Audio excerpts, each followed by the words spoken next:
Hello everyone, welcome to my channel. इस video में हम पढ़ने वाले हैं classification of world climates.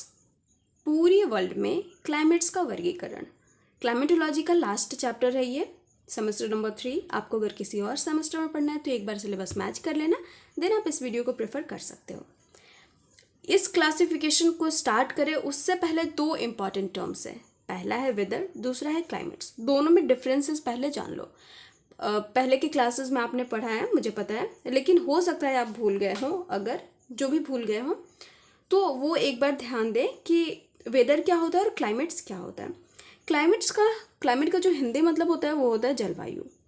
Okay, जलवायु थोड़ा अजीब वर्ड है, हो सकता है समझ में ना आए, लेकिन क्लाइमेट तो समझ में आ जाएगा। मतलब क्लाइमेट याद है कि क्लाइमेट होता है कोई चीज़, अब क्या होता है नहीं पता। वेदर होता है मौसम। यहाँ से आप हो सकता है क्लाइमेट को ना डिफाइन कर पाओ, लेकिन मौसम को तो कर सकते हो। अभी रेनी सीजन आ चुका है, मौसम मतलब हमारा क्या होता है, अभी बारिश होना शुरू हो चुकी है, ठीक है। तो बारिश हो रही है तो हमें पता चल चुका है कि अब ये मौसम कौन सा है, बारिश का है। अभी बारिश के मौसम में भी एक चीज़ ध्यान दो कि अभी मान लो ये आपका गांव है, ठीक है, ये आपका घर है, यहाँ पे ये मान लो आपका घर है। अभी थोड़ी देर पहले आप जब छत पे गए तो देखा आपने कि अभी क्या है, धूप है। फिर 1 घंटे बाद गए तो पता चला कि बहुत ज़्यादा एकदम काले काले बादल हैं। और फिर 5 मिनट ही हुए, आप फिर से गए तो पता चला कि अब बारिश होने लगी है, ठीक है। क्या हो रही है, बारिश होने लगी। तो ये क्या हो रहा है, एक शॉर्ट पीरियड ऑफ टाइम में इतने सारे चेंजेस हो गए। मतलब एक पूरा दिन भी नहीं हुआ अभी तक कंप्लीट, और ये क्या हो रहा है, इतने सारे चेंजेस क्या हो रहे हैं हमारे, हो गए किसमें, मौसम में। तो ये है हमारा मौसम, जो कि क्या होता है, शॉर्ट पीरियड ऑफ टाइम में एकदम चेंज होते रहता है। ओके, इसका एक क्या कह सकते हैं हम, इसका डेफिनेशन देख लो। Those atmospheric conditions which are found in a particular area in a certain short period of time are called weather. ये क्या है, एटमॉस्फेरिक कंडीशन है, वायुमंडलीय दशाएं हैं ये हमारी, जो कि किसी एक पर्टिकुलर एरिया में पाई जाती हैं। अब ऐसा नहीं है कि ये हमारे एरिया में ऐसा हो रहा है कि बारिश हो रही है और बाकी के पूरे एरिया में सूखा पड़ा हुआ है, ऐसा भी नहीं है भाई।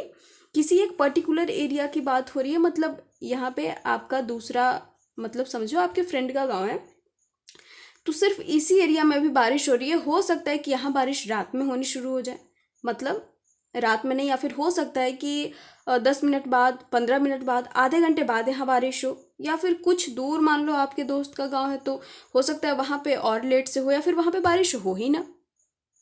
वहाँ पे हो सकता है अगले दिन बारिश हो, अगले दिन आपके यहाँ ना हो।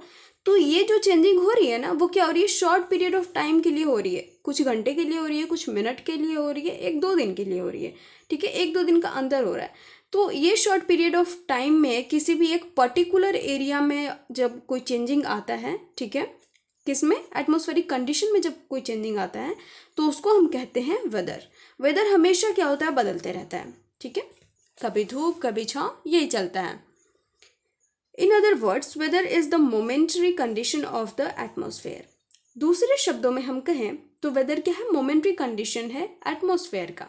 मतलब मोमेंटरी कंडीशन का कहने का मतलब है कि क्षण में क्या होता है, यहाँ पे धूप होती है और एकदम पल भर में क्या होता है, बारिश होने लगती है, या फिर मतलब समझ लो ऐसे ही होता है। जैसे एक सॉन्ग है ना कि पल में खुश है पल में खफा, बदले ये रंग हर घड़ी, वो हाल है इधर, ठीक है। मतलब हर घड़ी ये क्या होता है, बदलते रहता है। तो ये चीज़ सबको समझ में आ गई कि जो वेदर है वो क्या होता है, वो हमेशा क्या होता है, बदलते रहता है एकदम। क्लाइमेट की बात करें तो ये हमारा शॉर्ट पीरियड ऑफ टाइम के लिए नहीं होता, ये लॉन्ग पीरियड ऑफ टाइम के लिए होता है। लॉन्ग पीरियड ऑफ टाइम के लिए मतलब अगर आपको किसी जगह का एवरेज मौसम पता करना है कि वहाँ का कंडीशन कैसा होता है, मतलब वो उस एरिया में सालों भर में किस तरह के मौसम होते हैं, अगर वो चीज़ पता करना है तो वो आप क्लाइमेट के बेसिस पे कर सकते हो, ठीक है। उसको आप क्लाइमेट कहोगे, उसको आप वेदर नहीं कहोगे एग्जैक्टली, उसको आप क्लाइमेट कहोगे। Is the average condition of the weather of a particular place, ठीक है। वेदर का ये क्या है, एवरेज कंडीशन है। मतलब वहाँ पे एवरेज जो वेदर है वो किस तरह का होता है किसी भी पर्टिकुलर प्लेस का। अब ऐसा नहीं कि आप एक गांव का उठाओगे, नहीं, इसके लिए आपको बड़ा सा एरिया, वाइड एरिया कवर करना पड़ेगा। पर्टिकुलर प्लेस दोनों में है, लेकिन यहाँ पे आप किसी एक गांव को ले सकते हो, किसी एक छोटी सी जगह को ले सकते हो, लेकिन यहाँ पे आपको एक वाइड एरिया का लेना पड़ेगा। ठीक है, जैसे आप यहाँ पे अपने गांव को ले रहे थे, इसमें हो सकता है आप स्टेट का ले, स्टेट को छोड़ करके आप पूरे के पूरे अपने कंट्री को ले सकते हो। तो ये है क्लाइमेट में climate describes atmospheric conditions over a wide area over a long period of time. दोनों चीज़ें मैंने आपको एक्सप्लेन करी कि इसमें शॉर्ट पीरियड ऑफ टाइम नहीं होगा, जब बल्कि क्या होगा, long period of time cover करेगा और वाइड एरिया होगा। शॉर्ट एरिया, छोटे से पर्टिकुलर एरिया की जगह यहाँ पे क्या होगा, वाइड एरिया कवर करेगा ये। Next one is different climate conditions are found in different parts of the world. The main reason for this are factors affecting the climate.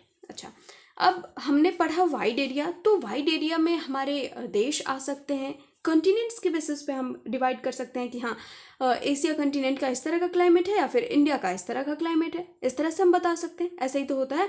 अब किसी दूसरे क्या बोल सकते हैं, किसी फॉरेनर को बताना होगा हमें, तो क्या हम बोलेंगे कि हमारे एक छोटे से गांव का नाम बताएंगे? नहीं, हमारे पूरे इंडिया का हमें एक्सप्लेन करना पड़ेगा कि हाँ, हमारे इंडिया का क्लाइमेट इस तरह का है। ठीक है, तो वो हो गया एक क्लाइमेट का पार्ट। तो अलग अलग पार्ट ऑफ वर्ल्ड में अलग अलग तरह के क्लाइमेट पाए जाते हैं और उनके कुछ फैक्टर्स हैं। ठीक है, उनके कुछ फैक्टर्स हैं जिनके बेसिस पे उन क्लाइमेट्स का क्लासिफिकेशन हुआ है। तो चलिए देखते हैं क्लासिफिकेशन। अब हम देखेंगे कि किस तरह से हुआ है, कौन से बेसिस पे हुआ है क्लाइमेट का। तो climate classification is an effort to recognise, clarify and simplify climatic similarities and differences between geographical areas in order to enhance the scientific understanding of climates। ठीक है, तो यहाँ पे बताया जा रहा है कि क्लाइमेट क्लासिफिकेशन आखिर करने की क्या ज़रूरत है। हम बिना क्लाइमेट क्लासिफिकेशन के भी तो रह सकते हैं ना, क्या ज़रूरत है इतना दिमाग लगाने की। तो देखो, क्लाइमेट क्लासिफिकेशन करने से क्या होता है कि किसी भी एक एरिया की, मान लो आप हमारे इंडिया की बात करो, ठीक है, मान लो ये हमारा इंडिया है, तो इस पर्टिकुलर जगह की, इस पूरे भारत देश की क्या क्लाइमेट है, उसके बारे में हमें पहचान हो जाती है। ठीक है, कि हाँ, वहाँ का इस तरह का क्लाइमेट है, उसमें एक क्लैरिफिकेशन आ जाता है। ठीक है, और हमें पता चल जाता है कि हाँ, चलो, यहाँ का क्लाइमेट इस तरह का है। अब अगर हमें इसे किसी दूसरे देश से कंपेयर करना हो, तो हो सकता है हम यहाँ से कंपेयर कर रहे हो, इधर के किसी देश से कंपेयर कर रहे हो, तो हमें इन दोनों में डिफरेंसेस और सिमिलैरिटीज़ का भी पता चलेगा। लेकिन वो कब पता चलेगा? जब हमारा क्लाइमेट का क्लासिफिकेशन हो चुका होगा, जब हमें पता होगा कि हाँ, हमारे देश का क्लाइमेट एग्जैक्टली किस तरह का है और किस किस बेसिस पे हमने इसको डिवाइड किया है। ठीक है, तो इससे क्या होता है, हमें दो जगहों का, दो ज्योग्राफिकल एरियाज़ के बीच में डिफरेंसेस और सिमिलैरिटीज़ निकालने में आसानी होती है। ठीक है, हम आसानी से समझ पाते हैं दो जगहों के बीच के डिफरेंसेस क्या हैं क्लाइमेट के। ठीक है, उसके अलावा साइंटिफिक अंडरस्टैंडिंग भी हो जाती है। जो हमारे साइंटिस्ट हैं उनको भी बहुत ही अच्छे से मालूम हो जाता है कि हाँ, इस एरिया में हम क्या कर सकते हैं, नहीं कर सकते। Climate has also been classified on the basis of different elements such as temperature, wind, rainfall, etc. देखो, अब इनके एलिमेंट्स, जो फैक्टर्स बता रही थी ना कि बहुत सारे फैक्टर्स होते हैं, उन फैक्टर्स में आता है टेम्परेचर, विंड, रेनफॉल और एक दो आते हैं। ठीक है, तो इन सब के बेसिस पे हमारे जो हमारा क्लाइमेट है उसको डिवाइड किया गया है। तो पहले देखेंगे टेम्परेचर और विंड के बेसिस पे। अब दोनों साथ में क्यों? क्योंकि दोनों को ही जब डिवाइड किया गया इनके बेसिस पे, हमारे पूरे अर्थ के जोन को डिवाइड किया गया, तो वो 3 जोन में बांटा गया। ठीक है, मतलब इन तीनों जगहों पे 3 तरह के क्लाइमेट आपको देखने को मिलेंगे। ये है, तो पहला है टॉरिड जोन, दूसरा है टेम्परेट जोन, तीसरा है फ्रिजिड जोन। ये आपने पहले भी पढ़ा हुआ है, एक बार फिर से देखो। ये है हमारा इक्वेटर, इक्वेटर के ऊपर ये जो ट्रॉपिकल एरिया है ना हमारा, इसको हम टॉरिड जोन कहते हैं। इसके ऊपर वाला टेम्परेट एरिया जो हमारा है उसको हम टेम्परेट ही बोलते हैं। ठीक है, और उसके ऊपर वाला फ्रिजिड जोन। ठीक है, ये तीनों हमारे, इसको हम पोलर भी बोलते हैं। तो ये 3 हमने डिवाइड कर दिया और सेम नीचे भी चलता है, ये टॉरिड हो गया, ये टेम्परेट हो गया और ये फ्रिजिड हो गया। फ्रिजिड कहाँ पे होता है? आर्कटिक सर्कल से शुरू होता है इधर। ये कहाँ होता है? ट्रॉपिक ऑफ कैंसर से ऊपर। और ये कहाँ होता है? इक्वेटर से ऊपर। Equator to Tropic of Cancer और equator to Tropic of Capricorn. ठीक है, ट्रॉपिक ऑफ कैप्रिकॉर्न और फ्रिजिड जोन के बीच में क्या आता है? टेम्परेट जोन आता है। और फिर टेम्परेट जोन से यहाँ तक क्या आता है? फ्रिजिड आता है। ये चीज़ समझ में आ गया सबको? तो इन 3 जगहों पे 3 अलग अलग तरह के क्या होते हैं? क्लाइमेट होते हैं। पहला टॉरिड जोन का आप देखो तो ये क्या है? हॉटेस्ट रीजन है, यहाँ पे सनरेज एकदम डायरेक्टली पड़ता है, ये चीज़ पता है। तो इसकी वजह से क्या होता है? ये हॉटेस्ट रीजन है या फिर हॉटेस्ट जोन है बोल सकते हो अर्थ का, पूरे अर्थ का। यहाँ पे ट्रेड विंड्स चलती हैं, विंड की बात कर रहे थे हम, यहाँ पे ट्रेड विंड्स चलती हैं, काम होती हैं वो। टेम्परेट जोन की अगर बात करें हम, दूसरा जो रीजन है ये वाला रीजन, ओके, तो इसमें क्या होता है, एक्सपीरियंसेस ऑल 4 सीजन्स, यहाँ पे चारों सीजन्स होते हैं, ठीक है। यहाँ पे कोल्ड टेम्परेचर्स भी होते हैं, हॉट टेम्परेचर्स भी होते हैं, ये दोनों को ही क्या करता है, एक्सपीरियंस करता है। उसके अलावा विंड की बात करें तो यहाँ पे जो विंड है वो क्या है, वेस्टर्ली विंड्स, ठीक है, पछुआ हवाएं चलती हैं यहाँ पे। Next one is frigid zone. अब यहाँ का जो टेम्परेचर है वो कैसा है और विंड कौन सी है यहाँ पे, तो विंड बता दूँ ये पोलर जोन है, इसलिए यहाँ पे पोलर विंड चलती है। और ये रीजन क्योंकि पोलर एरिया है तो ये सबसे कोल्डेस्ट पार्ट है हमारे अर्थ का, ठीक है, ये ऊपर का और ये नीचे का। ये चीज़ समझ में आ गया, सबको क्लियर हो गया। नोट्स आपको इंस्टाग्राम पे मिल जाएंगे, डिस्क्रिप्शन बॉक्स में आप एक बार देख लेना, ठीक है, वहाँ से आप नोट्स ले सकते हो। हाँ, बनाना पड़ेगा खुद से क्योंकि आप डाउनलोड नहीं कर पाओगे, तो ये एक चीज़ प्रॉब्लम है, लेकिन नोट्स आपको मिल जाएंगे, ठीक है। आगे देखते हैं, ये चीज़ सबको समझ में आ गया कि क्या है टेम्परेचर, टेम्परेचर के बेसिस पे और विंड्स के बेसिस पे क्लाइमेट्स हमारे। अब हमारे पास क्या है, on the basis of rainfall, rainfall के बेसिस पे कैसे है, तो पहला है एरिड, दूसरा सेमी एरिड, तीसरा सब ह्यूमिड, चौथा है ह्यूमिड एंड पांचवा है वेरी वेट।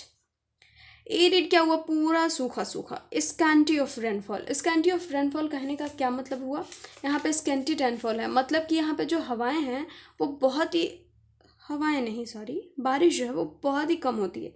कितने सेंटीमीटर के बीच में, 0 to 25।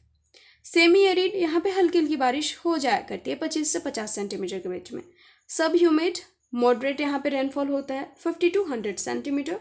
एंड ह्यूमिड में बहुत ही ज़्यादा बारिश होती है 100 to 200 centimetre. And very wet में बहुत ही ज़्यादा, मोर देन 200 सेंटीमीटर रेनफॉल।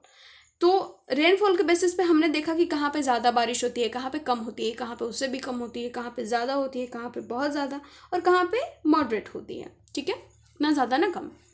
इसके बेसिस पे देख लिया हमने, 5 है, और याद करने में ज़्यादा प्रॉब्लम भी नहीं होगी, बहुत अच्छे से याद हो जाएगा।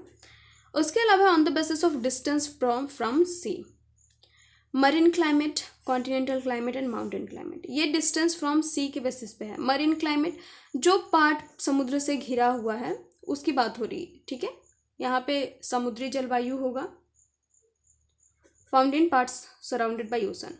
कॉन्टिनेंटल क्लाइमेट, समुद्र से बहुत दूर, ये क्या हमारा एक कॉन्टिनेंट है, तो in the regions far away from the sea, यहाँ पे कॉन्टिनेंटल क्लाइमेट आपको देखने को मिलेंगे। Mountain climate, found in very high plateau and mountainous region, उनकी बात हो रही है। अब मरीन क्लाइमेट जो समुद्री जलवायु है वहाँ पे अधिकतर बारिश होती रहेगी, ठीक है। और माउंटेन क्लाइमेट में क्या होगा, माउंटेन क्लाइमेट में ज़्यादा गर्मी नहीं होगी मेरे ख्याल से, कॉन्टिनेंटल में तो गर्मी तो होगी। अब ऐसा नहीं है कि जो कॉन्टिनेंट हमारे पोलर रीजन में मिलेंगे वहाँ पे बारिश, वहाँ पे बहुत ज़्यादा गर्मी होगी, ऐसा भी नहीं है, क्योंकि वो रीजन ही हमारा क्या है, कोल्ड एरिया है। अब आगे हम देखेंगे, नॉर्मली आप ये 3 बस याद रख लेना कि डिस्टेंस फ्रॉम सी में 3 होते हैं हमारे, और ये कहाँ कहाँ होते हैं बस वो उतना काफ़ी है। On the basis of vegetation, vegetation के बेसिस पे तो भैया हम आगे भी पढ़ेंगे।